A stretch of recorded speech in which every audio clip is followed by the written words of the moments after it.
देवाय तस्मै नमः। उस सर्वशक्तिमान परमात्मा को अभिवादन करके के और आपकी सेवा में किसी कहने का विचार किया गया है।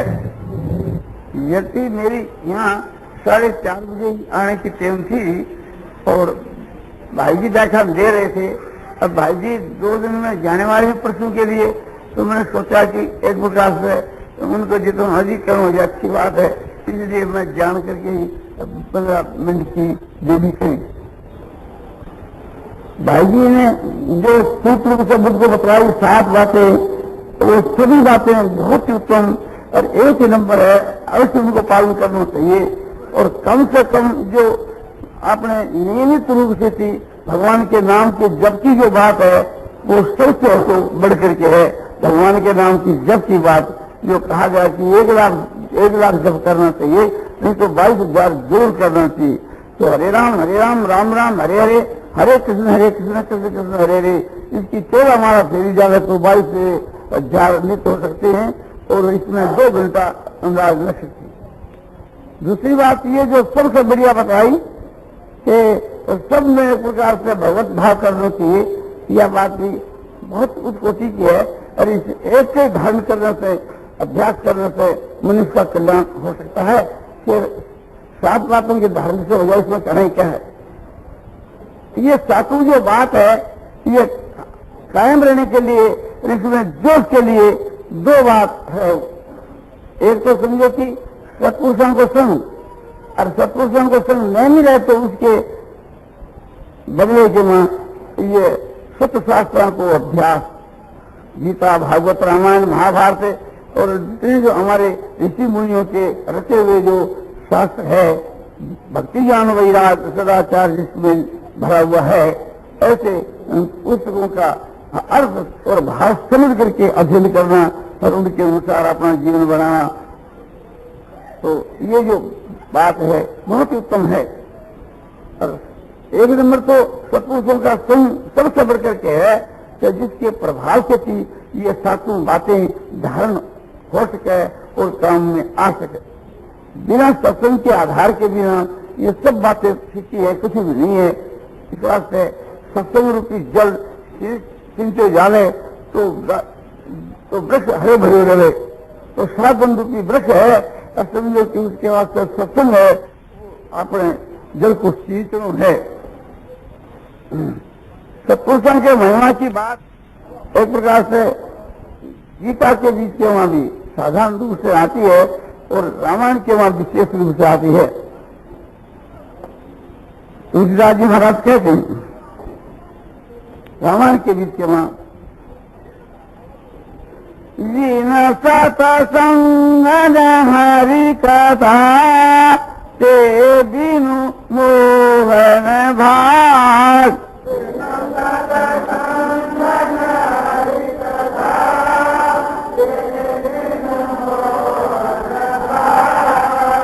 मोह गए बिनु राम पद हो ही न दृढ़ अनुराग सियावर।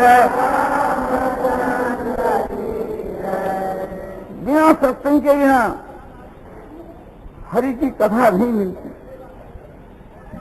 जो इस प्रकार से समझो कि बिना सत्संग के जो हरि की कथा हम लोग आप श्री के वहां साधारण लोग क्या करते हैं, वो वास्तु के बीच के वहां समझो कि उच्च कोटि का सत्संग नहीं है। सत्संग तो असली वही है कि सत्य जो परमात्मा उनका संग या सत्य जो भगवत भगत है, परमात्मा की प्राप्ति वाले महापुरुष है, उनका संग ही असली सत्संग है। तो उनके बिना हरि की कथा नहीं मिल सकती। यदि बेसा खानगी है और वो समझो कि हरि का रस गावे तो कल्याण तो उसका भी हो सकता है, किंतु उस बेसा के द्वारा गाया हुआ जो समझो कि आपने भगवत भजन है उससे विशेष लाभ तो नहीं होता। बेसा का तो कल्याण इसलिए हो जाता है कि भगवान के भजन का इतना भारी प्रभाव है कि पापी से भी पापी समझो कि भजन करे तो उसका भी कल्याण हो सकता है। और महात्मा जो पुरुष है उनके द्वारा जो उपदेश और आदेश है उसका जो महत्व है वो बहुत भारी महत्व है। तो सत्पुरुषों के द्वारा जो बात कही जाती है एक प्रकार से वो सबसे बढ़ करके है। तो बिना सत्संग के बिना हरि की कथा नहीं मिल सकती, और हरि की कथा के बिना मोह का नाश नहीं हो सकता, और मोह के नाश हुए बिना भगवान के वहां दृढ़ जो प्रेम है वो नहीं हो सकता। साधारण प्रेम तो हो सकता है, किंतु दृढ़ प्रेम तो बिना सत्संग के बिना हो ही नहीं सकता। और बिना प्रेम के ना भगवान मिलते नहीं, भगवान प्रेम से ही मिलते हैं। हरि व्यापक सर्वत्र समान,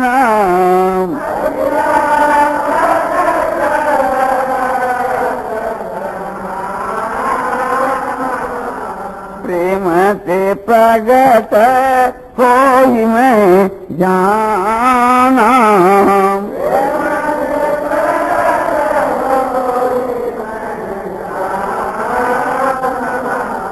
हरि स्तंभ जन के वहां स्तंभ भाव से व्यापक है, तो और वे एक प्रकार से प्रेम से प्रकट होते हैं।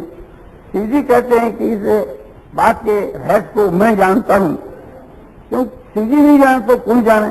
शिव जी भगवान की भक्ति के रहस्य को समझो कि यथार्थ रूप से जानते हैं। दूसरी बात यह है, इससे भी बढ़कर के महिमा सत्संग की अपने तुलसीकृत रामायण में और भी बताई है। तात स्वर्ग अपवर्ग सुख धारिये तुला एक अंग,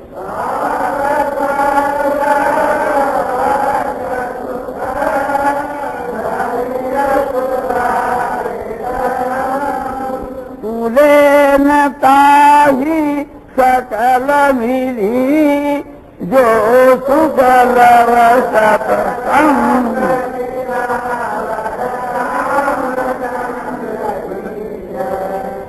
खेतात स्वर्ग और जो अपवर्ग है उन दोनों को राजू के एक पर्दे में रखे, और दूसरी तरफ के बीच के वहां एक क्षण का एक पलक का सत्संग रखी। तो एक पलक जो सत्संग किया जावे, क्षण मात्र जो सत्संग किया जावे, उसका जो आनंद है वो सब मिलकर के भी उसका ऐसा आनंद नहीं हो सकता। तो इस बात को ध्यान में रख करके और सत्पुरुषों का समय करना चाहिए। अब बात यह है कि सत्पुरुषों उनको हम पहचान न कैसे सके। सब जो परमात्मा है उनमें जिनकी प्रीति, ये भगवान के जो सत्य भक्त हैं उन्हें तो हम कैसे पहचाने। तो सत्पुरुषों के लक्षण, भगवत भक्तों के लक्षण गीता की 12वें अध्याय के 13 के श्लोक से लेकर के 19 के श्लोक तक बदला है। ये लक्षण जिसमें घटे वही भगवत प्राप्त पुरुष है। भगवान ने खुद ये बात कही कि यो मत भक्त समय प्रिय, यो मत भक्त समय प्रिय। ऐसा मेरा भक्त मुझको प्यारा है, ऐसा मेरा भक्त मुझको प्यारा है। इस प्रकार से भगवान खुद अपने गीता में यह बात कही। जैसे कि अग्निशास्त्र भूतानाम मैत्र कर्म एवं निर्मोह निहंकार सम दुख सुख क्षम संतुष्ट सततम योगी यथात्मा दृढ़ निश्चय मयि अर्पित मनोबुद्धि यो मद भक्त सभी प्रिय। सारे भूतों में जो द्वेष भाव से रहित है, किसी के साथ में जिसका द्वेष नहीं है, ऐसा मेरा भक्त मुझको प्यारा है। और सबके वहां एक प्रकार से जिनका प्रेम है, या यूं कहिए हेतु रहित सबसे प्रेम करते हैं, और सबके ऊपर जिनकी हेतु रहित दया है, स्वार्थ रहित दया है, ममता को लेकर दया नहीं, अहंकार को लेकर के दया नहीं, जो अहेतु की दया है, ऐसे जो महापुरुष। और समझो कि जिनमें ममता नहीं, अहंकार नहीं, ऐसे जो महापुरुष। और सम सुख दुख में जो सम है और क्षमावान है, और जो कुछ मिल जाए उसमें आनंद है। हर समझो कि मन जिसके वश में है, और बुद्धि का जो बुद्धि असल उनकी नित्य वाली जिनकी बुद्धि स्थिर है, ऐसा होने से जिन्होंने मन बुद्धि मुझ परमात्मा में लगा दिए हैं।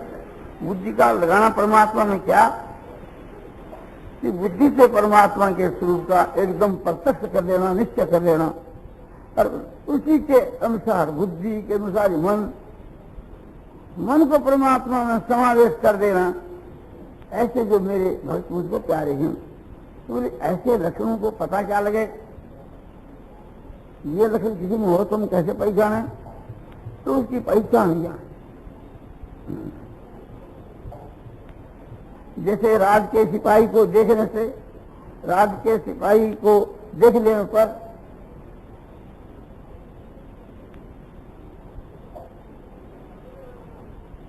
राजा याद आ जाता है, तो वह भगवान के सिपाही, उनको देख लेने पर भगवान बलात्कार से याद आ जाते। तो जिसके दर्शन करने से भगवान की स्मृति हो जाए वही भगवान के भक्त। जिनके दर्शन से भगवान की स्मृति हो जाए वही है तो भगवान के भक्त। और हर बोलो जिनके दर्शन से, भाषण से, वार्तालाप से, संग से अपने में देवी संपदा के भाव आने लगे, वे है महात्मा पुरुष। देवी संपदा मैंने आज प्रातःकाल बताया था, गीता की 16वें अध्याय के आरंभ में 3 श्लोकों में जो 26 लक्षण बताए थे, वे देवी संपदा के लक्षण ये उनके में आने लगे, उनके दर्शन से, भाषण से, स्पर्श से, वार्तालाप से। तो ये उनकी पहचान मैंने आपको बताई। नारायण नारायण नारायण श्रीमन नारायण नारायण।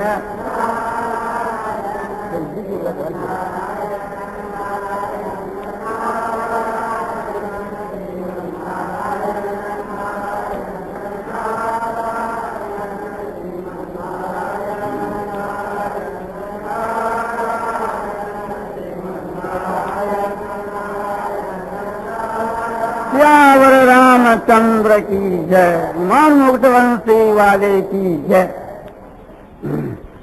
तो सत्संग की महिमा आपको बतलाई। गीता में भी भगवान स्वयं कहते हैं कि अन्य ते जानन्त श्रुत्वा अन्य उपासते ते पिता पितरन्ते मृत्युम श्रुति परायणा।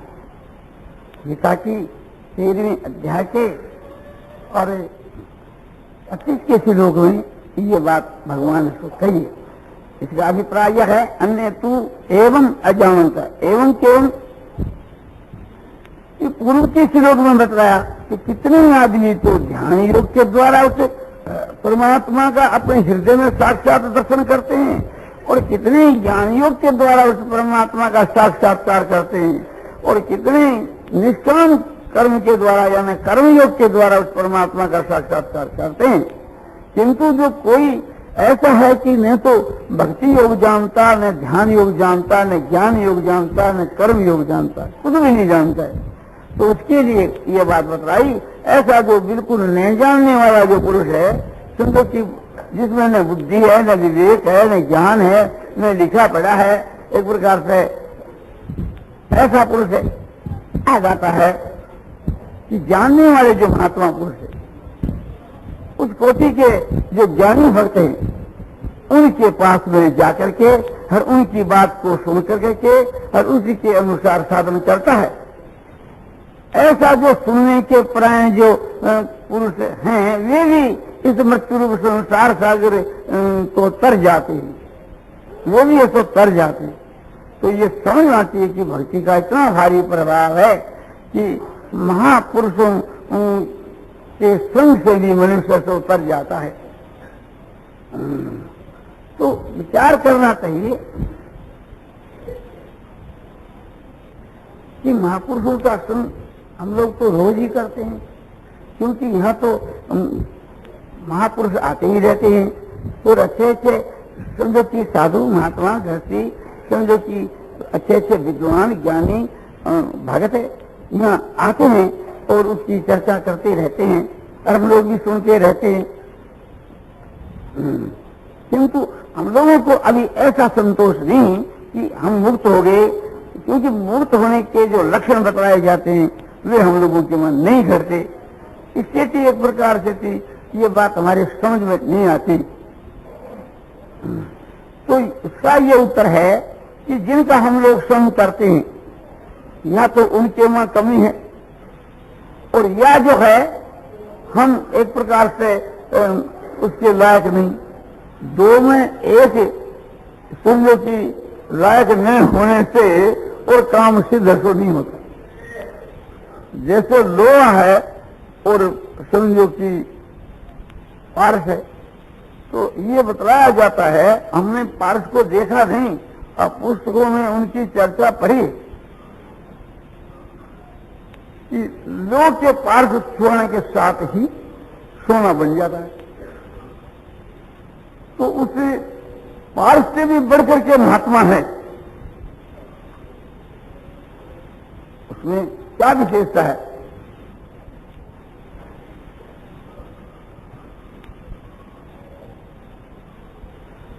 पारस और लोह में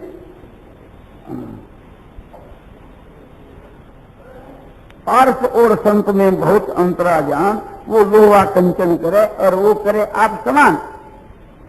पारस और संत के वहां बहुत अंतर है, बहुत फर्क है। क्या फर्क है कि पारस की इतनी सामर्थ्य है कि लोग को सोना बढ़ा देता है, किंतु पारस जो है लोग को पारस नहीं बना सकता। और महात्मा जो पुरुष है ये तो समझो कि अपने समान बना लेते हैं, तो इस वास्ते पारस से भी बढ़कर के है। किंतु लोहा जो है वो वास्तव के वहां लोहा लोहा नहीं हुए और माटी का ढीला हुए और उसके साथ पारस को छुआ दिया जाए तो सोना नहीं बनेगा, क्योंकि वो तो लोहा नहीं है ना, माटी का ढीला। और दूसरे लोहा तो है किंतु दूसरी तरफ पारस नहीं है, एक पत्थर का टुकड़ा है, और वो यदि लोहे को छुआ दिया जाए तो भी वो तो सोना नहीं बनेगा। तो इसी प्रकार से थी, यदि वास्तव की रीत के मां महात्मा भी पूर्ण है और जिज्ञासु जो है वो भी परम श्रद्धालु है, तो ये काम उसी वक्त हो जाना चाहिए। उनके दर्शन से, भाषण से, वार्तालाप से कि समझो कि वैसा ही बन जाना चाहिए। किंतु दोनों में से किसी एक में कमी होने पर यह काम नहीं होता। तीसरी बात एक और है कि ये होने पर भी बीच में यदि व्यवधान आ जावे तो भी काम नहीं चल सकता।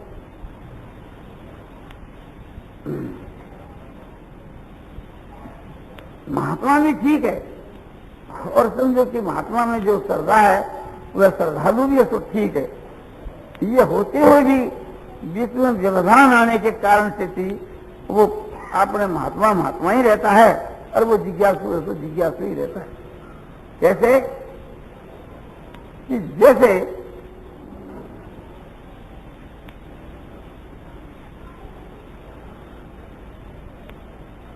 लोहा और समझो की दूसरी तरफ में पार्क, उसके बीच के वहां जो है कोई काठ आ गया बीच में, या कोई बीच के वहां कपड़ा का व्यवधान आ गया, या बीच के वहां समझो कि कोई वृक्ष का पत्ता आ गया, तो ऐसा होने पर वो लोहा लोहा ही रहता है और पार्थ पार्थ ही रहता है।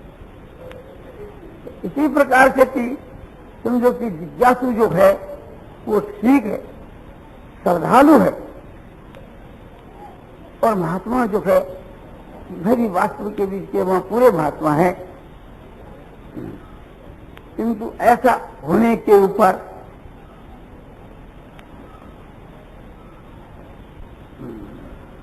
व्यवधान आ गया।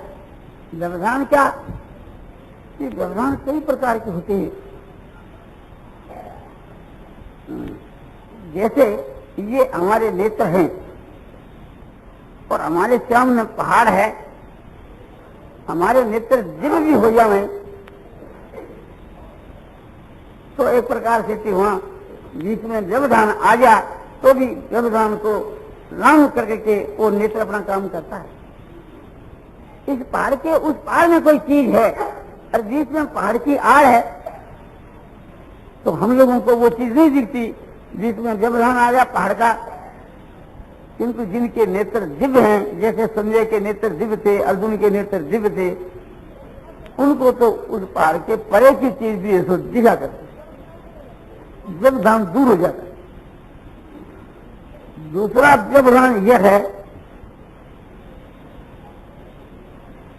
कि जैसे बहुत महीन चीज है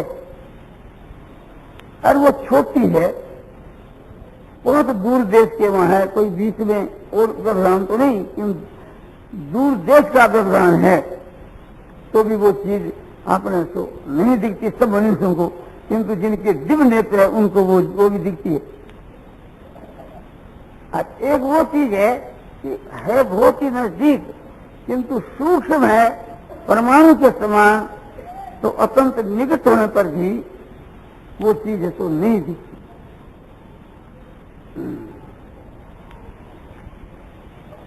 किंतु जिनके दिव्य नेत्र है उनके लिए वो विज्ञान नहीं है। तो इसी प्रकार से जो संसार के बीच के वहां व्यवधान एक प्रकार से आ जाते हैं, जैसे भगवान अवतार देते हैं और अपने माया का पर्दा डाल देते हैं, तो एक प्रकार से ये दिखते भी, उनको कोई जान नहीं सकता। तो ऐसे ही महात्मा जो पुरुष है ये एक इस प्रकार का पर्दा डाल देते हैं जिसे उसको कोई पहचान नहीं सकता। तो उस पर्दे के डालने पर महात्मा ऐसे दिखते नहीं, जाने नहीं जाते। महात्मा ठीक महात्मा है और जिज्ञासु भी परम श्रद्धालु है, माने सच्चा जिज्ञासु है, परमात्मा के जानने का इच्छुक है, तत्व ज्ञान जानने के लिए इच्छुक है, और तत्व ज्ञान के देने वाला ज्ञाता जो महात्मा पुरुष भी है तो ठीक है। किंतु प्राप्त होकर के भी हम उसको पहचानते नहीं, जानते नहीं, ऐसा व्यवधान आने के ऊपर हम वंचित तो रह जाते। भगवान श्री कृष्ण जी साक्षात पूर्ण ब्रह्म परमात्मा थे, कोई भी इसके वहां शंका की बात नहीं। और इस संसार के वहां समझो कि बहुत से लोग ऐसे थे कि जो सच्चे जिज्ञासु, किंतु उनको भी प्राप्त नहीं हुए, सभी को तो प्राप्त नहीं हुए ना।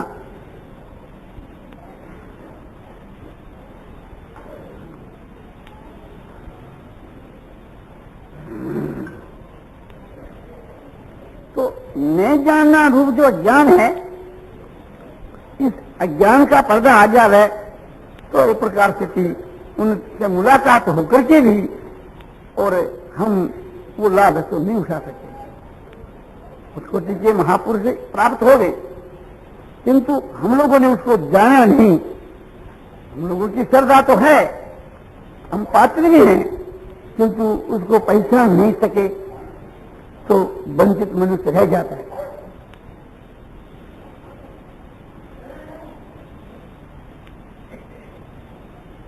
बतलाया जाता है कि चित्रकूट के घाट पर भई संतन की भीड़ और तुलसीदास चंदन घसे और तिलक करे रघुवीर। तो वहां भगवान कूट के तुलसीदास जी घस के चंदन दे रहे हैं, भगवान तिलक कर रहे हैं, किंतु संतों की भीड़ में, संतों की समाज में भगवान को पहचान नहीं सके तो समझो कि आपने वंचित रहेंगे। इसी प्रकार से कि महात्मा को नहीं पहचानने के कारण से हम वंचित तो रह सकते हैं। नहीं जानना जो है ये अज्ञान है, इसका पर्दा बीच में आ जाता है तो फिर हम उसको नहीं पा सकते। समझो कि जिज्ञासु जो है वो कहीं तो पर्दा डाल देता है और कहीं महात्मा पर्दा डाल देते हैं।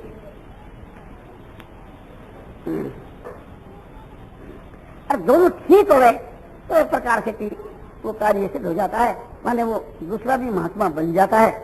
महात्मा को यथार्थ रूप से तत्व से जान लेने पर महात्मा हो जाता है, परमात्मा को यथार्थ रूप से तत्व से जान लेने पर परमात्मा बन जाता है।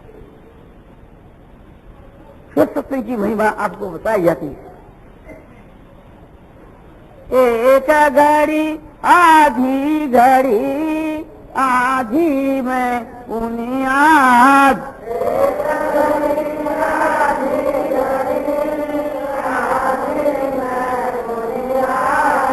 तुलसी संग प्रसाद की कटे कोटि अपराध।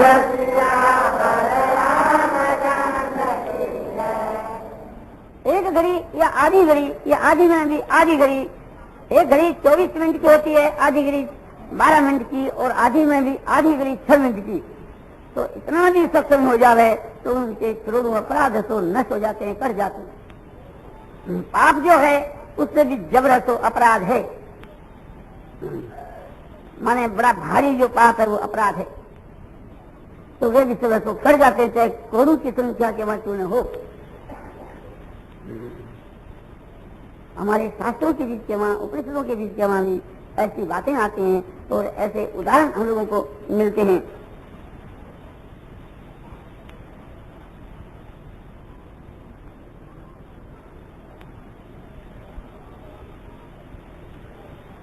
अरुण का पुत्र अरुणी नाम का एक झुम मुनि का शिष्य था। झुम मुनि ने कहा कि बेटा अरुणी, तुम जाओ और हमारा जो खेत है उसके ऊपर की क्यारी का पानी यानी जल नीचे को जा रहा है, तो वो पानी सब चला जाएगा तो धान सूख जाएगा, तो इसलिए तुम जाकर के और जिस रास्ते से जल जा रहा है उस नाले को तुम जाकर के रोक दो, जो कि जल ठहरा रहे। वो आया बेचारा और आकर के चेष्टा करने लगा, बहुत चेष्टा की, उस पर मिट्टी डालता है, मिट्टी बह जाती है, किसी प्रकार से उसको रोक नहीं सका। तो आखिर के बीच में उसने क्या किया कि वो खुद पसर गया और पसर के जल के स्रोत को रोक दिया। सायंकाल हुआ, मुनि जी को और शिष्यों को भी शिक्षा देनी थी। अरे बोले अरुणी कहाँ? बोले महाराज अरुणी ने तो आपने उसको भेजा था कि खेत के वहां जो ऊपर की क्यारी का जो नीचे को जा रहा है उसको रोकने के लिए। तो बोले रात का समय आया, अभी तक वो नहीं आया, चलो उसकी खबर तो ले लें। तो अपने शिष्यों को साथ में लेकर के झुम मुनि वहां से गए। ये जो राजा जिसे का पुरोहित जो झुम मुनि है नहीं गए, तो वहां जाकर के उसके नजदीक आवाज दी कि अरुणी, तो उसके नजदीक में ही एक प्रकार से फंसा हुआ था, झट खड़ा होकर के गुरु के चरणों में नमस्कार किया और कहा कि महाराज मैं सेवा में हाजिर हूं। कि रात्रि का समय आया तो भी तुम लौट करके नहीं आया। तो प्रभु मैं कैसे आऊं? आपने ये हुक्म दिया था कि उस जल के स्रोत को रोक दो। मैंने बहुत कोशिश की, मैं मिट्टी डालता गया और मिट्टी बहती गई, मैं उस स्रोत को रोक नहीं सका। आपका हुक्म था कि उसको रोकना चाहिए, तो मैं खुद उसे समझो कि नाले के आड़ में फंस गया और जल को रोक लिया। अभी तक उसको रोके हुए था, आपकी आवाज सुन करके मैं आपके सेवा के वहां हाजिर हो गया। अब मुझको क्या हुक्म होता है कि फिर जाकर के उस जल को रोकूं या कोई दूसरी आज्ञा होती है? तो झुम मुनि कहते हैं कि बेटा हाँ बस तने एक प्रकार से थी, आपने जो काम करना था कर। अब तुम्हारे को बिना ही पड़े सारे लोग आ जाएंगे और जिस उद्देश्य से तुम मेरे पास आया था वो तेरा कार्य सिद्ध हो गया। अब तुम अपने घर पर जाओ, मैं कोई घर का स्रोत हो गया है और मैं कोई हमारे पास दूसरा काम उठा रहा है। तुम्हारी जो श्रद्धा है इससे मैं संतुष्ट हो गया और तुम्हारा काम है तो सिद्ध हो गया। तुम्हारे को बिना ही पड़े सब शास्त्रों का ज्ञान हो जाएगा और तुम अब अपने घर को चले जाओ। ये कथा देखनी हो तो महाभारत के आदि पर्व में आती है। इसी प्रकार से थी जावाला का पुत्र सत्यकाम, जिसकी कथा छांदोपनिषद के वहां आती। वह एक समय के बीच के वहां उदारक ऋषि के पास में गए और जाकर के प्रार्थना की कि प्रभु मैं आपका शिष्य बनना चाहता हूं, तुम्हारा गोत्र क्या है? बोलो मैं अपनी माता से पूछा था, मेरी माता का नाम जवाला है, मैं इतना ही जानता हूं। और मेरी माँ ने ये बात कही कि बेटा मैं तेरे पिता की सेवा करती थी और वो चल रहे थे, अब मैं नहीं जानती कि तेरे पिता का गोत्र क्या था। तो गुरु जी ने कहा कि बस बहुत ही ठीक है, तू सत्यवादी है, तूने सच्ची बात कह दी, इससे तू ब्राह्मण है, तेरा गोत्र जो है तेरी माँ के नाम से चलेगा, तेरी माँ का नाम जावाला है तो तेरा गोत्र ये तो जावाला समझा जाएगा। तुम जाओ, ये 4 से गवाह है, इनको ले जाओ और बन के वहां चढ़ाते हो।